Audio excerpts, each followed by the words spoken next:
Good morning, everyone. Welcome back to class. You all know me. I know all of you, so we can cut right to the chase. I hope you all had a good break. I wish you a happy new year. And I'm going to today give a really short conversation about what the objectives of our course are this term, and give you a little bit of an explanation of my thinking uh, with not only how and why I structured this course, but also why I made certain changes to this course specifically for this term, and really after um, in direct response to a lot of the conversations that were had over the winter intensive. So that said, this is kind of fun territory for me where uh, I'm introducing two texts that I am familiar with, but I have not yet had the lovely honor of teaching. So it's going to be fun. I'm excited for this kind of class because I feel like we're on, to a certain extent, we're kind of equal players in the burgeoning ideas that are going to happen this term. So here we are. The course this term is called Approaches to Critical Theory. And so I didn't come up with that title, but I follow it pretty rigorously. So we're going to look over the course of this term at how critical theory is approached, uh, but we're not going to go through kind of a methodological breakdown of all of the different kinds of critical theory that artists can and do engage with in today's market. I'm certainly going to be showing you some contemporary work as it relates to some of the conversations we have in this class, but the thing I want to talk about is where we can kind of say there's like feminism, materialism, philosophy, psychoanalysis. There's all these different little things here. I want us to take a step back and look more at the structures that yield the kind of information that artists mine, exploit, and the kinds of theories that they engage with. So, just I'll run through the syllabus. I want to just do it together because I think it's a really good thing to do together to kick off a term. And then I'll talk to you a little bit about the reading list. But I will say this, and I'll reiterate this in the email. I'm going to be shifting around some of the readings to alleviate some of the pressure at different points during your research project. And we'll talk about the research project in just a sec too. So, on to the syllabus. You all know how to get in touch with me. So say hi. This course is designed to explore three ideas: the structure by which we encounter art nowadays, structures; the variety of ideas associated with art nowadays, cultural capital; and the ways we see art of the past nowadays, legacy. We begin with a structural look at the market. This is going to incorporate this book, Talking Prices by Olav Veltius. This book, well, I'll get to the book. I'll go through the reading list in just a sec. We begin by looking at the structural components of the art market, both cultural and economic. Then we explore the reaction of artists in a reactionary culture. That's where this book, Art Power by Boris Groys, comes into play. The final investigation looks at things themselves for clues, excuse me, to their narratives and potential legacies. And for that book, we're going to be looking, or for that unit, we're going to be looking at Derrida's Spectres of Marx. So big ideas, big authorial names. I mean, Derrida and Groys are these like two huge names in philosophy, and Veltius is getting up there as far as recognition within art market scholarship. But yeah, those are our textbooks. The two main terms, therefore, for this course are value and force. Value being a potential metaphor for us, for our understanding. So I'm going to be talking about value in a lot of different ways. And so we can see it as almost as an allegory. In the difference there is a metaphor is one to one. An allegory is a complex network of semiotic understandings or semiotic links, and the word value is an incredibly loaded word. What do you value means a variety of different things, right? Um, but force is the action of that metaphor. So art power. And as such, our conversation will extend to the wealth of threads in contemporary art practice. So, in keeping with the standard theme of last term, I'm going to be giving you several lectures. I'm not inundating you with information, but I just want to show you some contemporary art that relates to the ideas. Or when we talk about the structure of the art market, I'm going to be giving you two lectures, I think, on just kind of case studies, basically. One's pulled from Veltus or ones that I've experienced myself. The learning objectives of this course are that you will be analyzing the dynamics of the contemporary art scene, largely if clumsily referred to as the art world. When we go to New York, we're going to be talking more directly about the art world as a structure or an environment or a scene that is actually developed by the person participating within it. You get to choose your art world, in other words. The conversation will rely heavily on the three texts that I just mentioned, and all that stuff is defined therein. The course requirements. The three books that I assigned are required reading. There are on the reading list that we'll go through in just a second more readings. As I said, that's going to be shifted around, so check back probably by the beginning of next week, if not later today, to get an understanding of when things need to be read by. So all those readings are going to happen, and then at the same time, we are running the course blog, the participation blog, in a slightly more engaged way. I'm not necessarily assigning you guys to have conversations with one another, but there's going to be a higher level of collaboration within this course than last course. And so when I assign the research paper next week, which I'll get to in just a second, I'm also going to assign research clusters. And so given that there's 9 of you, we're going to do 3 groups of 3. And it's going to be important that you, in those clusters, remain conversant, both on our participation board, but also just kind of helping each other out, either through the readings or I don't want you all to feel like you're going through this alone if we're talking about an art world and a structure and all this stuff, because that goes counter to it. It makes a lot more sense and is more beneficial if we can rely on the social network that we have here in this course for the kind of support.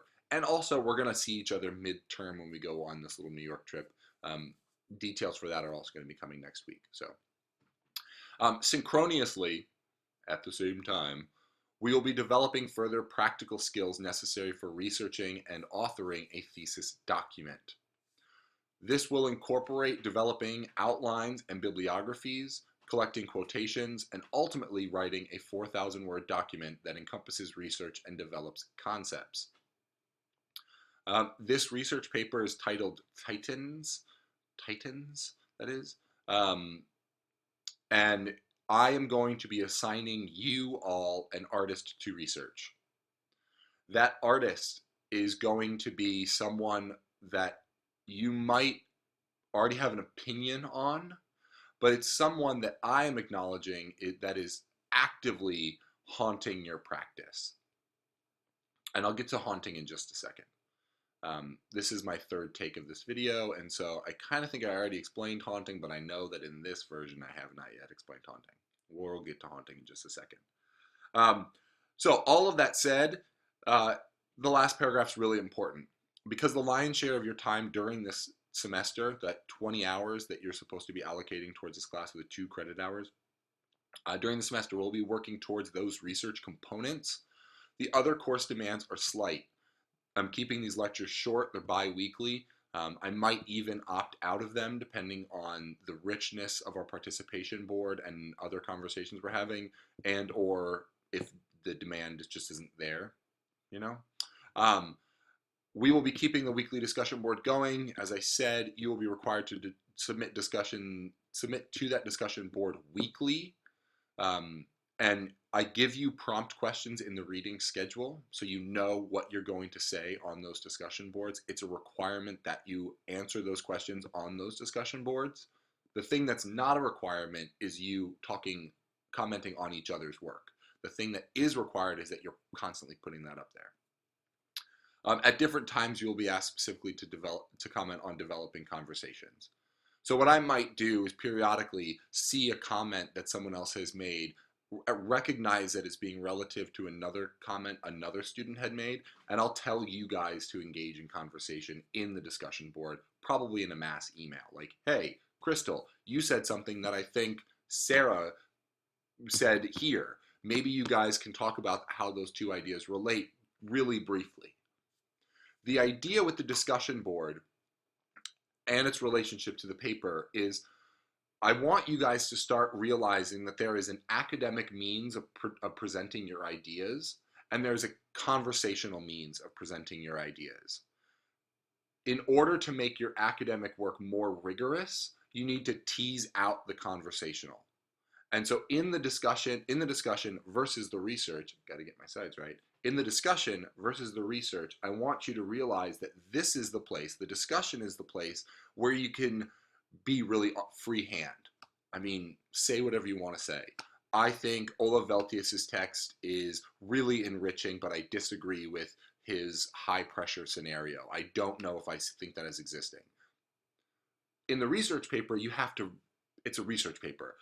I'm going to be really, really pushing all of you to ratchet up your writing, to make your writing not only more just kind of ultimately legible, but also richer. I want you to realize that you can edit down certain ideas so that you can add more stuff in. You can add complexity to your opinions without necessarily adding thousands and thousands of more words. And the way to do that is to actually take the conversational out. The redundancies is what I mean when I say conversational in research papers, and put those things in the discussion boards. So we're going to talk about those two different authorial voices, or workshop rather than talk about. So just be prepared for that. The texts, as I said, those 3 books, you should all have them. If you don't have them for whatever reason, that's fine. If you're on campus, I know that the college has a copy of Veltius's Talking Prices. I'm also going to have my copy in my office there as well. So if you want to come and make a copy, just let me know. And really, I mean, you should be able to acquire these books. They're not actually that expensive. I think grand total, the whole group of them might be maybe $60. It might be $20 a pop. I don't know how much Veltius is going for these days, but I had to get a new copy of the Derrida and also the Groys, and it didn't cost me that much. So, but anyway, those are there. Look them up, get them, read them. Let's do this. Course assessments, class blog participation. You get it. The research paper, as I said, is the lion's share of things. It's 60% of your grade, 60 points towards the total 100 points. That's going to be incremental, and that increment is going to be broken down for you in the assignment given next week.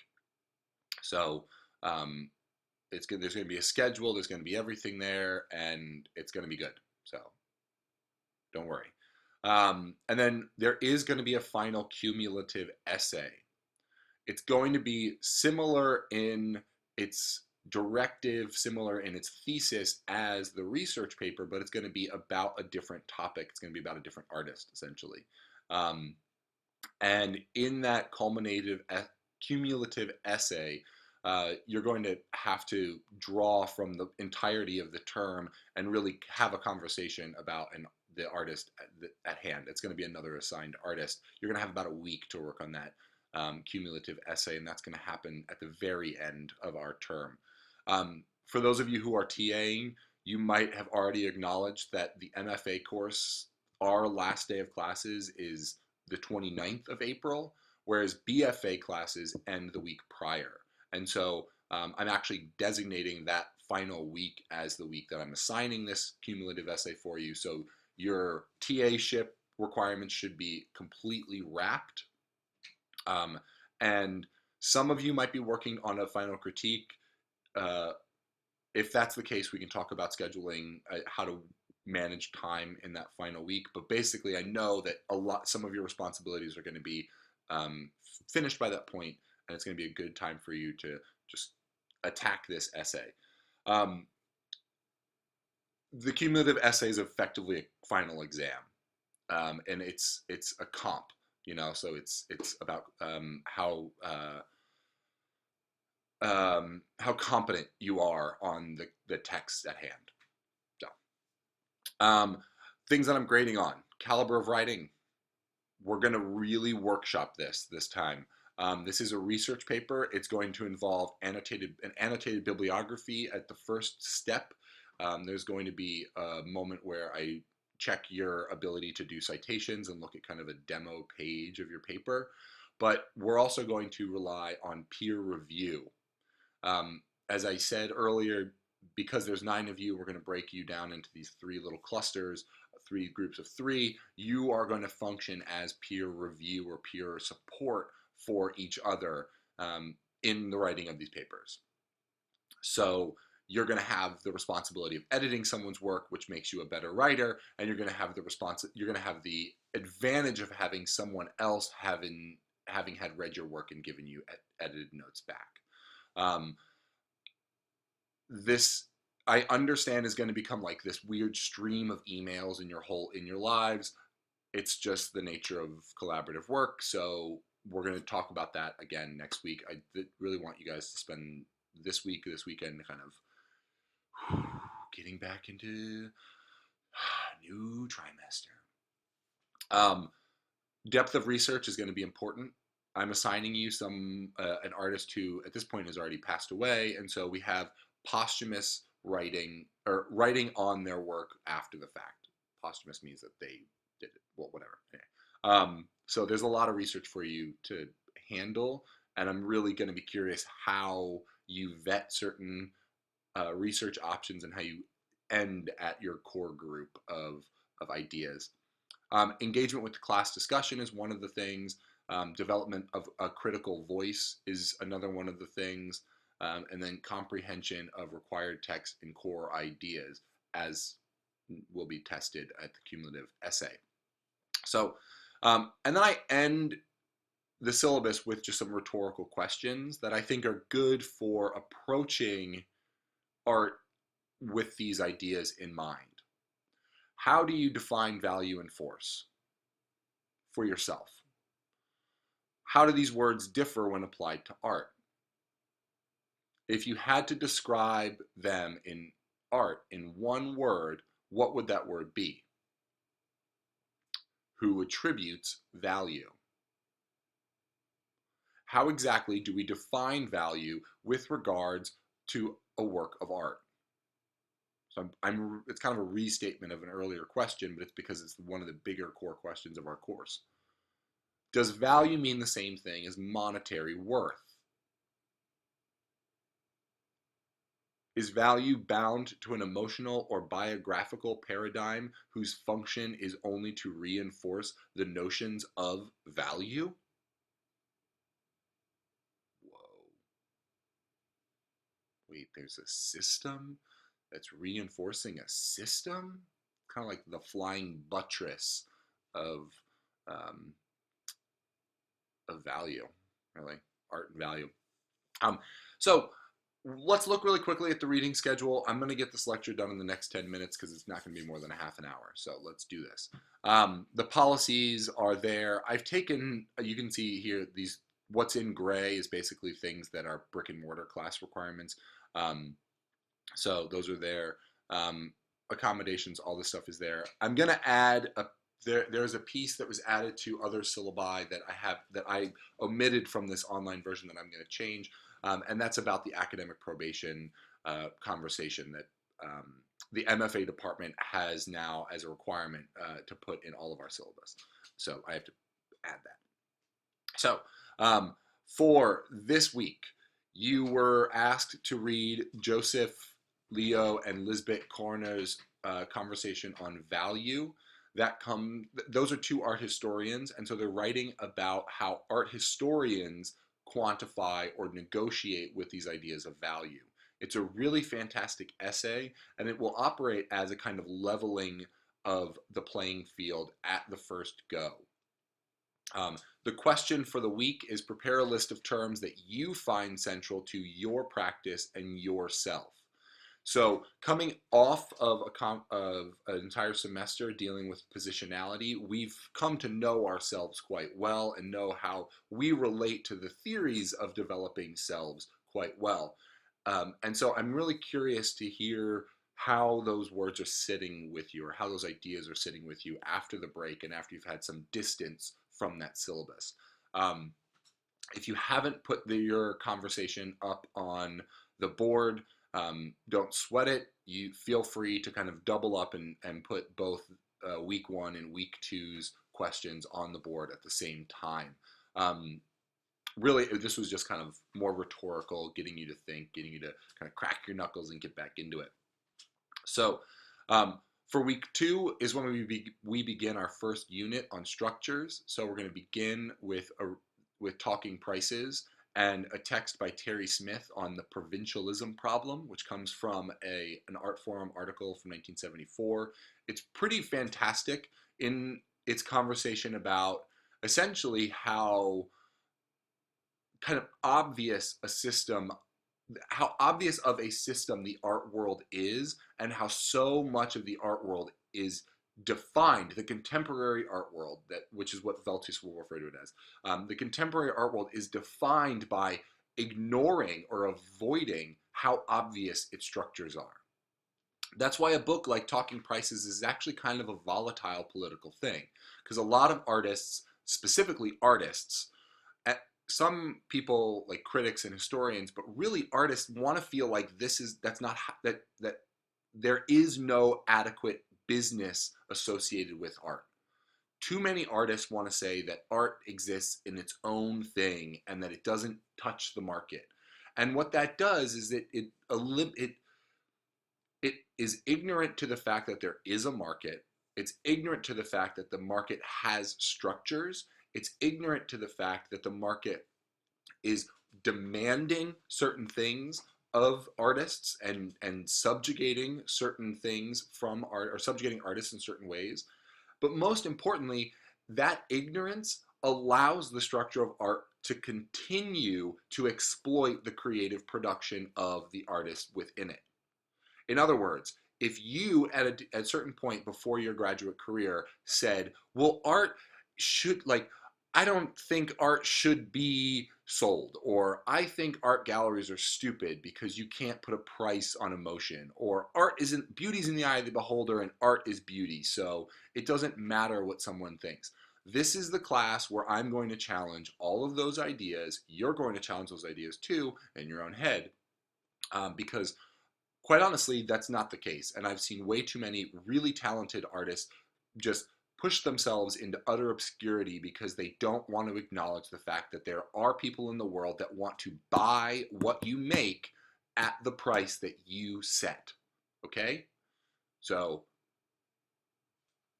get into it, because it's going to be fun. It's going to happen real fast because it's only the first section, because we got some other more important things to get into.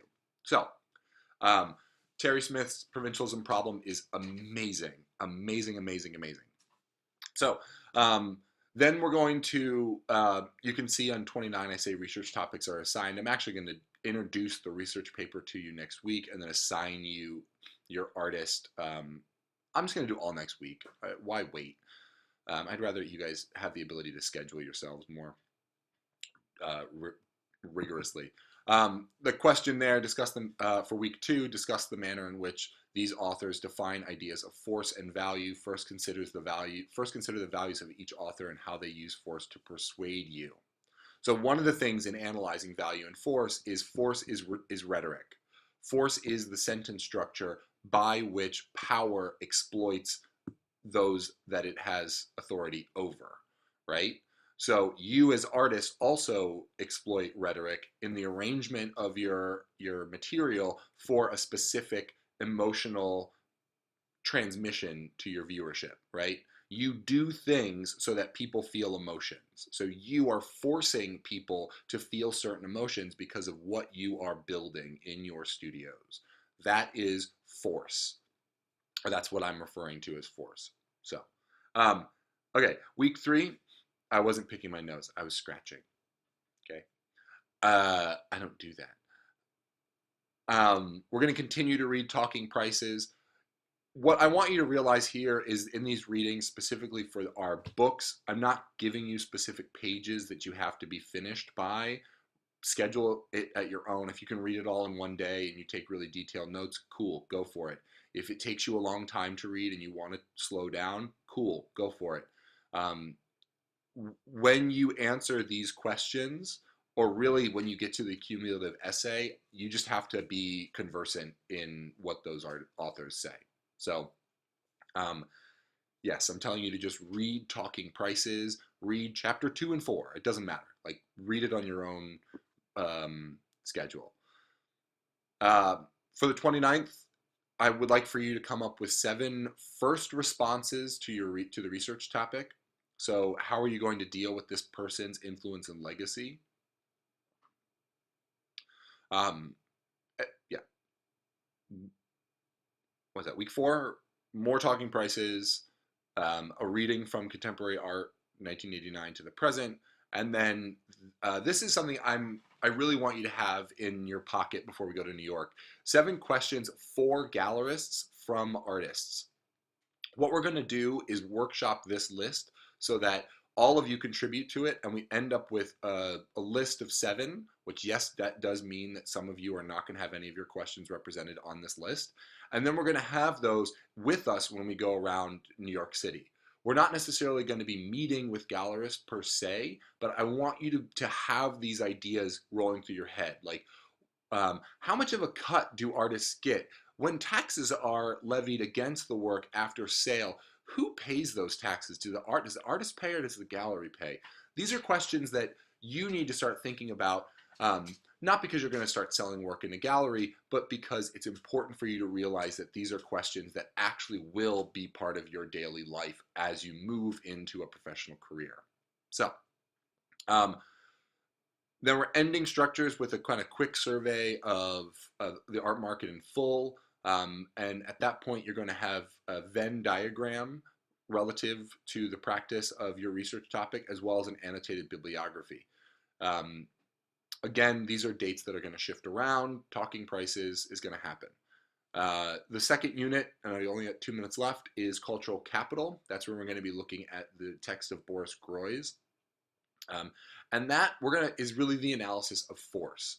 So Boris Groy's Art Power is about reactionary art in reactionary times, and he is a wonderful author and really is specifically thinking about one kind of artistic production. But I want you all to be able to read that book and think, okay, I can supplant um, uh, reactionary for abject.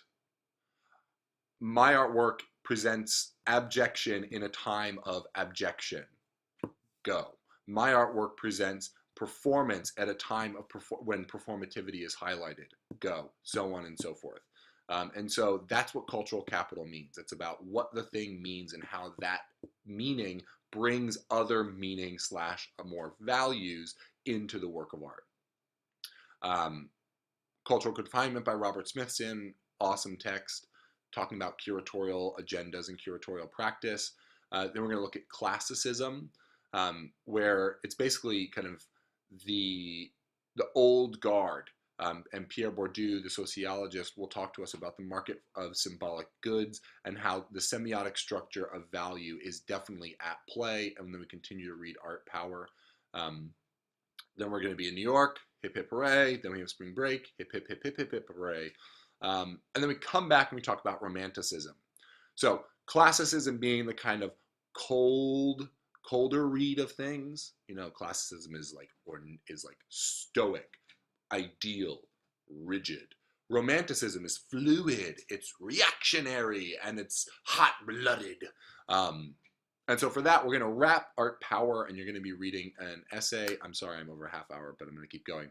And a co-authored text by Anastas and Gabri in the contemporary art book that's awesome and really deals with reactionary politics. And then unit 3, and this is the unit where most of the readings are going to be shifting out of, because I understand this is when you're going to be working on, actually, no, never mind. Scratch that. Why am I saying all this stuff about switching things? You're going to be done your final draft then. I really put the cart before the horse. Um, so, unit 3, we're going to be talking about legacy, and the first thing we're going to be talking about is collections, and that's when we're going to be kicking off the Spectres of Marx. What I can say about the Derrida text that's different than the other two texts is Derrida writes like it's like philosophy plus Gertrude Stein. So there's a lot of interesting punctuation marks. There's a lot of repetition. He makes this very enjoyable to roll around in your head. That means it also can make for kind of a slow or circuitous read. He repeats himself a lot in a good way, kind of reifies some of his ideas or restates some of his ideas. So it's great. And for that week, yes, there are 2 additional readings. One is Carol Duncan's Art Museums and the Ritual of Citizenship, which is a fantastic critique of how museums work. And then Grant McCracken's case study on curator Louise Rocher, which is one of my favorite things in the world to assign. And there's a few of you, Dana, Matt, that are working within the notion of the archive or how personal history becomes part of public display. And that text just nails it. Your final draft is due when we talk about preservation. At that point, we're going to be reading Douglas Crimp's On the Museum's Ruins. Douglas Crimp wrote the catalog essay for the Greater New York Show, which is a show that we are going to be seeing when we are in New York. So you're going to be familiar with his curatorial agenda. He's a wonderful art historian and a really fantastic scholar. And On the Museum's Ruin is both about preservation, but also, and more kind of germane to today's world, how ideas of preservation are thrown out the window when we get to a culture of appropriative practices. And then for tradition, we're going to be, again, continuing with Spectres of Marx and reading Fred Meyer's essay or chapter in his book called The Practices of Painting, A Local History and a Vexed Intersection. And it is actually about the conversation or the collision between the traditional art production of the Aboriginal culture in Australia and a contemporary art market. The interesting thing is this is the exact same collision that is addressed in Terry Smith's provincialism problem. So kind of the case study that will come in at both the beginning and the end of our course is about how we take regional ideas, because we all evidence a regional agenda in some capacity, how we take our regional ideas, our individual ideas, and communicate them / mash them into what is referred to by Igor Koptikov as the commoditization period. It's the moment, one single sliver of a moment. There might be multiple in a thing when that thing is for sale, when that thing enters into a market. What happens to all of those things, the regional identity, the personal ideas, when we hit that moment of commoditization? So, and that Igor Kopitov article, The Cultural Biography of Things, Commoditization as Process, is killer. It is so good. It's filled with all this meaty stuff. It kicks off by talking about slavery and in a really kind of aggressive, obviously an aggressive way. It's just fantastic. And then George Harman's The Third Table from 2012, which is a recent philosophical conversation.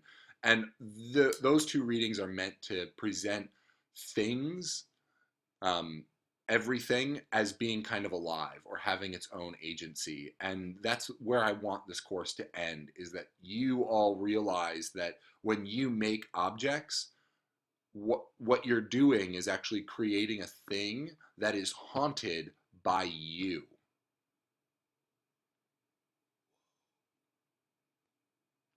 And then we write the culminating essay after we talk a little bit about ghosts. There's no reading for that week because I want you to focus on your culminating essay, which is going to be due the Friday following that, so the 29th, on our last day of classes. And I'm going to take that last question out too, so whatever. I'm going to rearrange this thing right now so that it's fresh for you by the time you see this video. So this video is actually going to be out of date, but hey, whatever. It's cool. It will haunt us. And other than that, I think we're good. If you have any questions, shoot me an email. Like I said, if you don't get around to putting those list of terms online this week, that is fine. But I need you to have the list of things and those questions and every subsequent question online by Friday at 5 o'clock. So, welcome back. I'm really, really, really excited for this term. I'm really excited to bring in this conversation about haunting. I think it rounds out my ideas of this semester really nicely. And I'm more than anything, I always love taking students to New York City because it's certainly where I cut my teeth as a young art lover, going to galleries when I was 18 up until now. But it's also a place that is really exploratory and fun and engaged and exhausting, and it's really worth it. So um, that's it. 7 minutes over. Whoops. See ya.